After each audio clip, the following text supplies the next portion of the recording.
జల జల జల కదిలింది గోదావరి, పుష్కర శోభతో పిలిచింది గోదావరి.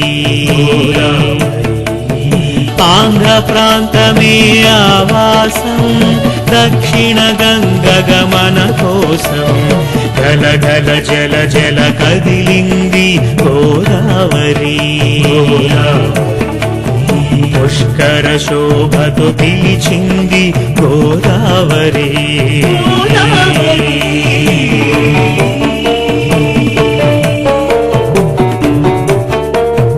బ్రహ్మగిరులలో ఉద్భవించెను త్రయంబకేశుని గంగా, పరుగులిడెను భద్రాచల రాముని పాదాలను కడగంగా.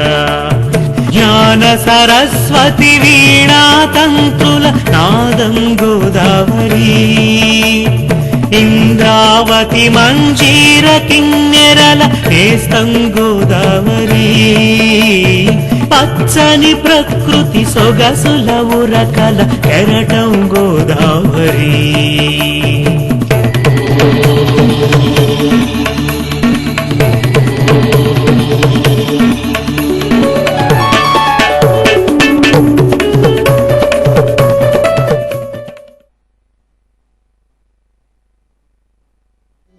శ్రీ జూనా మహాదేవ్ మందిరం త్రయంబక క్షేత్రంలో అత్యంత ప్రాచీనమైన ఆలయంగా ప్రసిద్ధి చెందింది. శ్రీ త్రయంబకేశ్వరుడు జ్యోతిర్లింగంగా ఆవిర్భవించడానికి పూర్వమే శ్రీ జూనా మహాదేవుడు ఈ క్షేత్రంలో వెలసినట్టుగా స్థల పురాణం ద్వారా తెలుస్తోంది. మరాఠాలు జూనా అంటే వృద్ధుడు, ప్రాచీనుడు అన్న అర్థాలు ఉన్నాయి. శ్రీ జూనా మహాదేవుడు త్రయంబకేశ్వరుని కంటే ప్రాచీనమైనవాడు కనుక ఈ మహాదేవుణ్ణి వృద్ధ మహాదేవుడని భక్తితో పిలుస్తారు భక్తులు. శ్రీ జూనా మహాదేవుని వెనుక భాగంలో జగన్మాత అయిన పార్వతీదేవి భక్తులకు అభయమిస్తూ దర్శనమిస్తుంది. పాలరాతితో మలిచిన అమ్మవారి విగ్రహం దివ్య తేజస్సుతో అలరారుతూ ఉంటుంది. శ్రీ త్రయంబక క్షేత్రంలో భక్తులు పవిత్ర స్నానాలు, భగవద్ దర్శనంతో పాటు పితృదేవతలకు శ్రాద్ధ కర్మలను, సర్పగ్రహ దోష నివారణా పూజలను కూడా నిర్వహిస్తారు. ముఖ్యంగా పితృదేవతల ప్రీత్యర్థం నారాయణ బలి, త్రిపిండి శ్రాద్ధమన్న శ్రాద్ధ విధానాలను నిర్వహిస్తారు. సర్పదోష నివారణార్థం నాగబలి పూజలను నిర్వహిస్తారు. గ్రహశాంతి కొరకు కాలసర్పదోష నివారణా పూజను కూడా నిర్వహిస్తారు భక్తులు. పరమ పవిత్రమైన గోదావరి అహల్యా సంగమస్థలానికి సమీపంలో సంగమ ఘాట్గా పిలువబడే ఈ ధర్మస్థల మందిరంలో నారాయణ బలి, నాగబలి, త్రిపిండి శ్రాద్ధ కర్మలతో పాటు కాలసర్పదోష నివారణా పూజల్ని సహితం నెరవేరుస్తారు భక్తులు.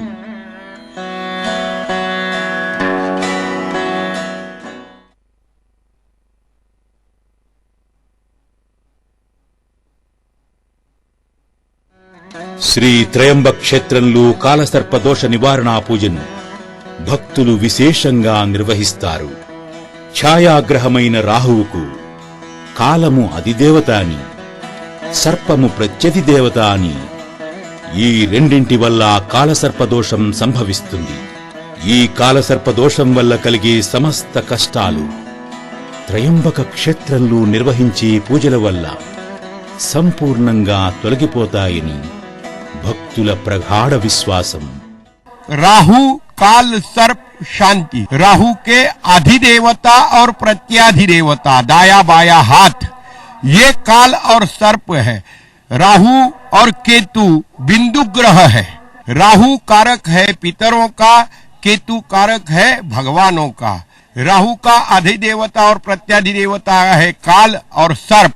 केतु की अधिदेवता प्रत्याधिदेवता है चित्रगुप्त और ब्रह्मदेव. ब्रह्मदेव का काम है जन्म देना, जिसके सामने आता है वो काल, उसका काम है मृत्यु देना. अपने जीवन की अच्छी बुरी घटनाओं का लिखाई करना, ये काम है चित्रगुप्त का. और उस जीवन में जो टेढ़े मेढ़े मार्ग है, सर्प कभी भी सीधा चलता नहीं है, तो अपने जीवन में जो टेढ़े मेढ़े मार्ग आ रहे हैं उनसे निकलने के लिए, उनका सामना करने के लिए राहु काल सर्प नामक शांति पूजा करके उन बुरे असर निकाल के अच्छा असर मिले, इसलिए ये पूजा श्री क्षेत्र त्र्यंबकेश्वर में हजारों वर्षों से होती आ रही है।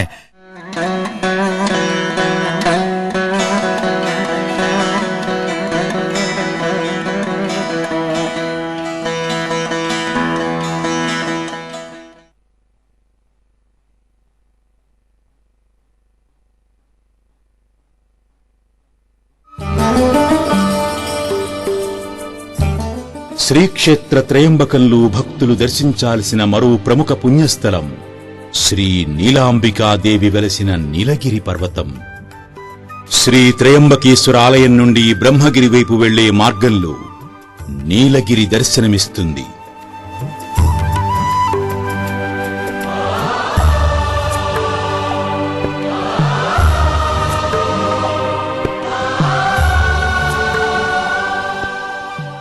ఈ నీలగిరిపై పరమశివుడు నీలకంఠేశ్వర స్వామిగా, పార్వతీ అమ్మవారు శ్రీ నీలాంబికాదేవిగా ఆవిర్భవించారు. ఈ నీలపర్వతం పరశురామ తపోభూమిగా కూడా ప్రసిద్ధికెక్కింది.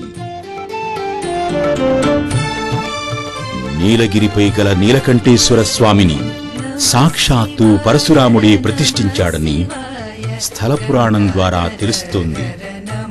ఈ నీలగిరిపై పరశురామ ప్రతిష్ఠితమైన శ్రీ నీలకంఠేశ్వర స్వామి వారిని దర్శించిన వారికి ఈతి బాధలు తొలగిపోతాయి, సర్వాభిష్టాలు సిద్ధిస్తాయని భక్తుల ప్రగాఢ విశ్వాసం.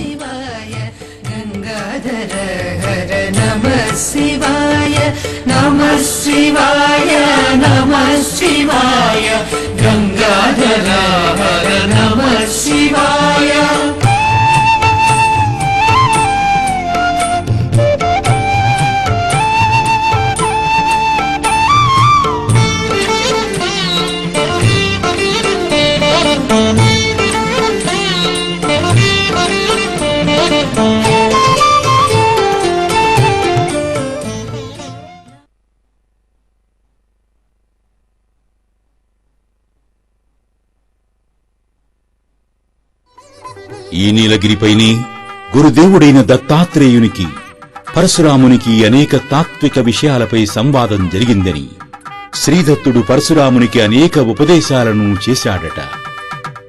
శ్రీదత్త పరశురామ సంవాద సూచకంగా ఈ నీలగిరిపై దత్తాత్రేయ మందిరం వెలసి ఉంది.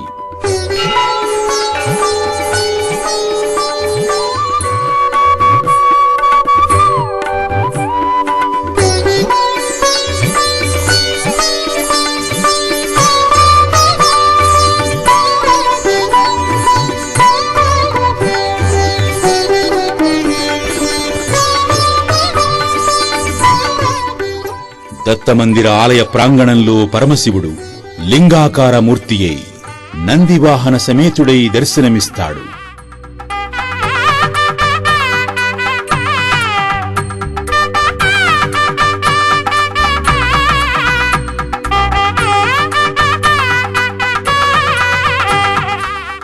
మందిరంలోకి ప్రవేశిస్తే త్రిముఖాలతో త్రిశూల కమండల జపమాలాధారి అయిన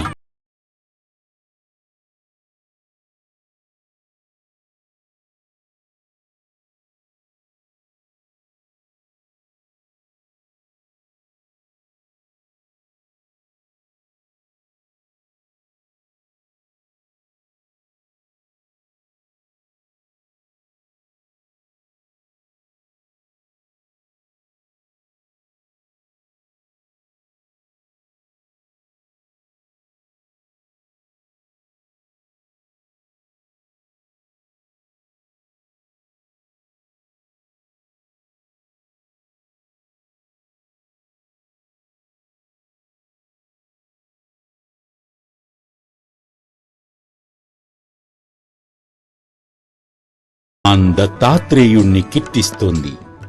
ప్రాభాతము అరుదించే భూపాలము రవళించే ఇదే మేలు కొలుపు స్వామి దత్తాత్రేయ.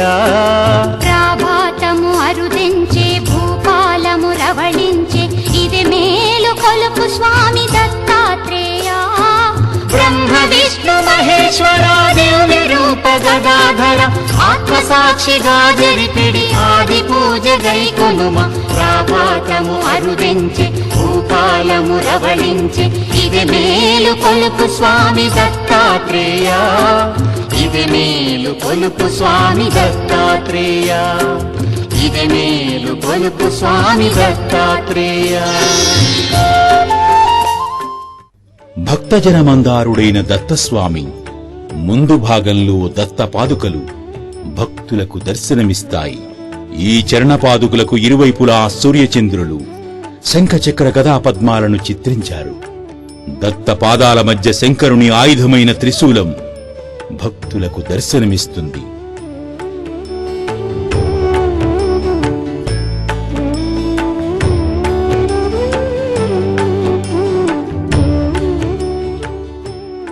శ్రీదత్త మందిరంలో అనేక దేవతామూర్తులు భక్తులకు దర్శనమిస్తారు. శ్రీలక్ష్మీనారాయణుల విగ్రహాలు, నల్లని రాతితో మలచబడిన పరశురాముని విగ్రహం, గణపతి విగ్రహాలు భక్తులకు అనుగ్రహ ప్రదానం చేస్తూ దర్శనమిస్తాయి.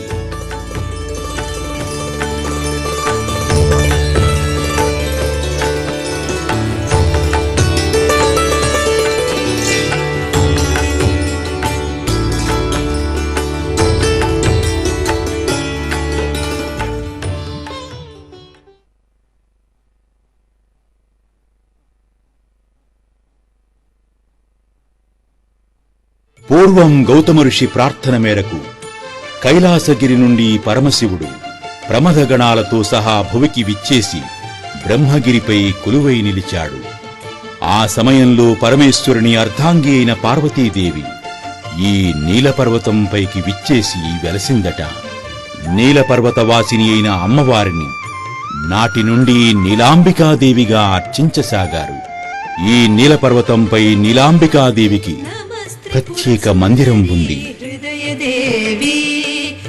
నీలాంబికాదేవి మందిర ప్రాంగణంలోకి అడుగుపెట్టగానే వ్యాఘ్ర విగ్రహం భక్తులకు దర్శనమిస్తుంది. మందిరంలోకి ప్రవేశించగానే సింధూర చర్చితమైన శిలా విగ్రహ రూపంలో శ్రీ నీలాంబికాదేవి భక్తులకు దర్శనమిస్తుంది. సకల చరాచర జగత్తును నిర్వహిస్తున్న ఆదిశక్తి స్వరూపిణిగా అలౌకిక రూపంతో దివ్య తేజస్సుతో అలరారుతూ ఉంటుంది శ్రీ నీలాంబికాదేవి.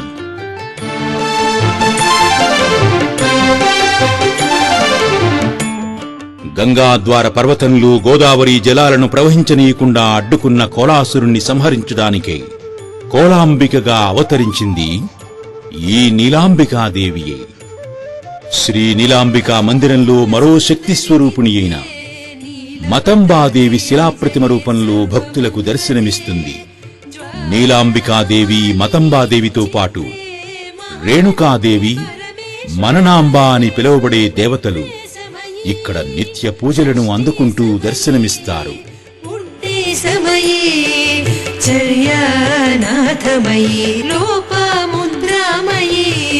అగస్త్యమయీ కాలతాపనమయీ ధర్మాచార్యమయీ ముక్తకేళీశ్వరమయీ దీపకళానాథమయీ విష్ణుదేవమయీ ప్రభాకర దేవమయీ తేజోదేవమయీ మనోజదేవమయీ.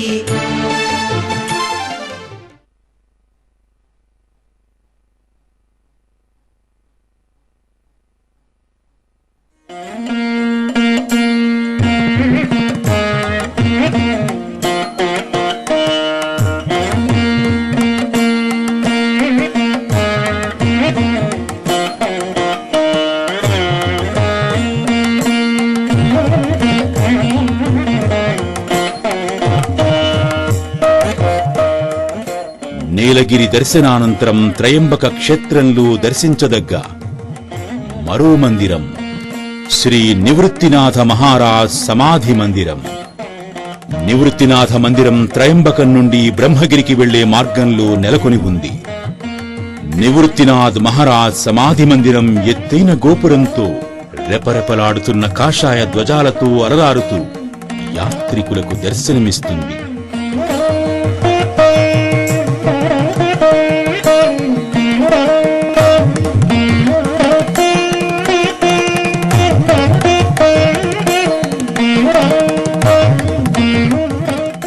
తమ గురోత్తముణ్ణి దర్శించడానికై వచ్చిన భక్తులు ఈ మందిరంలో నిత్యం కనిపిస్తారు. మహారాష్ట్రలోని ఆలంది పట్టణ వాసులైన విఠల్ పంత్, రుక్మిణీబాయిలకు 1273వ సంవత్సరంలో నివృత్తినాథుడు జన్మించాడు. మరాఠా భక్తి ఉద్యమాన్ని నిర్మించి తమ అభంగ సాహిత్యంతో జిజ్ఞాసువుల్ని అలరించిన జ్ఞానేశ్వరుడు, సోపానదేవుడు, ముక్తాబాయిలు ముగ్గురు నివృత్తినాథుని అనుజన్ములు.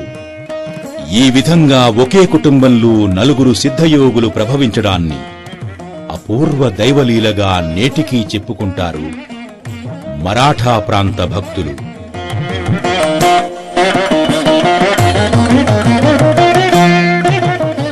బాల్యం నుండే ఆధ్యాత్మిక భావనల్ని కలిగిన నివృత్తినాథుడు త్రయంబక క్షేత్రంలో గల బ్రహ్మగిరి పర్వతంపై గల గుహలో తన గురువైన గహనీనాథుణ్ణి చిన్నతనంలోనే కలుసుకున్నాడు.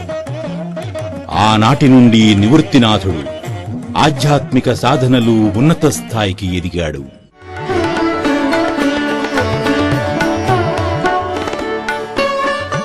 మందిరం అంతర్భాగంలో నివృత్తినాథుడు సమాధిని పొందిన స్థలంలో నివృత్తినాథ మహారాజ్ ప్రతిరూపం శిష్యగణానికి దర్శనమిస్తుంది.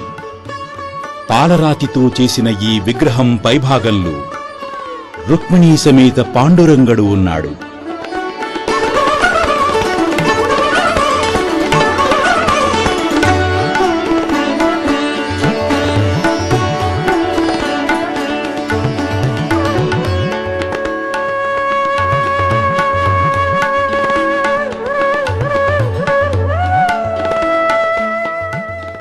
త్రయంబక దివ్యక్షేత్రాన్ని తన కర్మభూమిగా చేసుకున్న గురు నివృత్తినాథుడు ఈ మందిరంలో వెలిసిన స్థలంలోని సమాధిని ప్రవేశించాడు.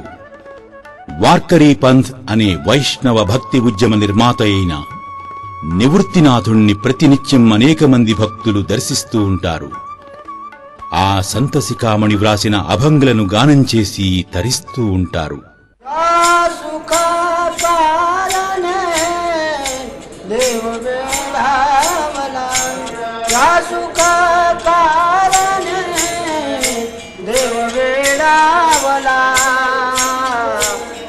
वैकुंठ सोडुनी संतास धनी राहिला देव वैकुंठ सोडुनी संतास धनी राहिला धन्य धन्य ते वैष्णव साधन धन्य धन्य ते वैष्णव साधन ते लक्ष्मी सहित शोभे नारायण ते लक्ष्मी सहित शोभे नारायण या सुखा कारण देव वेळावला. మహాసిద్ధయోగి అయిన నివృత్తినాథుణ్ణి భక్తులు సంత నివృత్తినాథ్ గా పిలుస్తారు.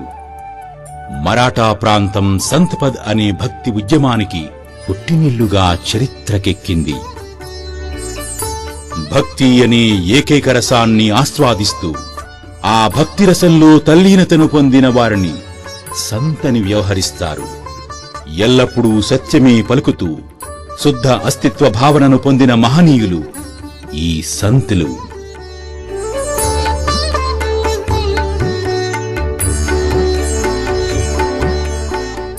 ఈ సంత్ సంప్రదాయానికి చెందిన గురు పరంపరలో మత్స్యేంద్రనాథ్, గోరఖ్నాథుల తరువాత అంతటి ప్రసిద్ధిని పొందిన గురువు ఈ నివృత్తినాథుడు.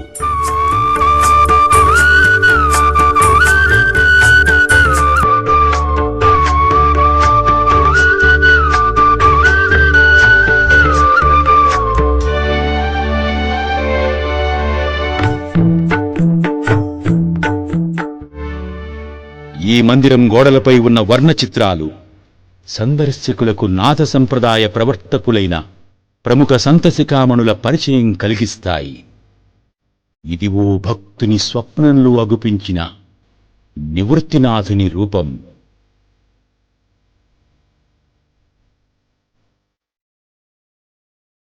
ఈ చిత్రం నివృత్తినాథుని ప్రముఖ శిష్యుడైన జ్ఞానేశ్వరునిది. ఇతణ్ణి ధ్యానేశ్వర్ అని కూడా పిలుస్తారు. నివృత్తినాథుని తరువాత అత్యంత ప్రసిద్ధుడైన ఈ జ్ఞానేశ్వర్ మహారాజ్ వార్కరీ సంప్రదాయాన్ని స్థాపించాడు. ప్రతి సంవత్సరం క్రమం తప్పకుండా పంఢరాపురాన్ని దర్శించడాన్ని వారీ అంటారు. ఈ వారీ పద్ధతిని నిష్ఠగా ఆచరించడమే వార్కరీ సంప్రదాయంగా ప్రసిద్ధికెక్కింది. ఈయన రచించిన ధ్యానేశ్వరి అన్న గ్రంథం మరాఠా భక్తి సాహిత్యానికి తలమానికమైందని చెబుతారు. మరాఠా భక్తి సాహిత్య క్షేత్రాన్ని సస్యశ్యామలం చేసిన సంత్ జ్ఞానేశ్వర్ నివృత్తినాథుని ముఖ్య శిష్యుడు. భావార్థ దీపిక అన్న నామంతో జ్ఞానేశ్వర్ రచించిన భగవద్గీత వ్యాఖ్యానంలో నివృత్తినాథుడే తన గురువు అని పేర్కొన్నాడు.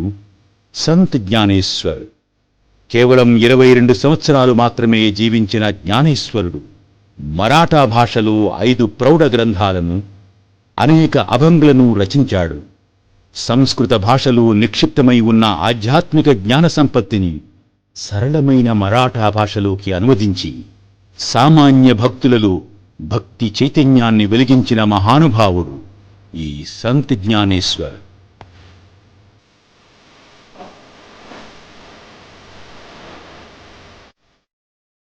ఈ వర్ణచిత్రం నివృత్తినాథుని రెండవ సోదరుడైన సోపానదేవునిది. ఇతను 1277లో జన్మించాడు. అన్నలైన నివృత్తినాథుడు, జ్ఞానేశ్వరుల వలె సోపానదేవు కూడా సరళ మరాఠా పదాలను వాడి అద్భుతమైన అభంగ కీర్తనల్ని రచించాడు. ముఖ్యంగా పండరి విఠలుడు, రాముడు, కృష్ణులపై ఎక్కువగా కీర్తనల్ని రాశాడు. అభంగులతో పాటు సోపానదేవి అన్న పేరుతో భగవద్గీతకు మరాఠా అనువాదాన్ని రచించాడు.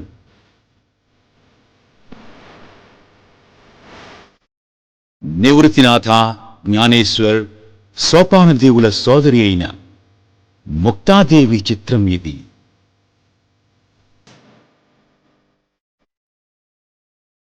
బ్రహ్మగిరికి వెళ్లే మార్గంలో ముక్తాదేవి మందిర్ అన్న పేరుతో ఈమె ఆలయం మనకు దర్శనమిస్తుంది. బ్రహ్మగిరి క్షేత్రపాలికగా స్థానికులు ముక్తాబాయిని ఆరాధిస్తారు.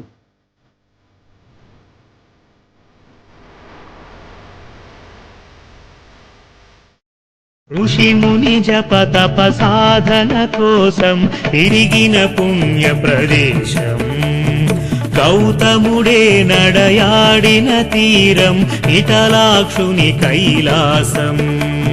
తేనెల తెలుగులో మహాభారతం అందించెను గోదావరి, ఆంధ్రసీమనే అన్నపూర్ణగా అలరించెను గోదావరి. నన్నయ తిక్కన కవి శ్రీనాథుల పెచ్చెలి గోదావరి.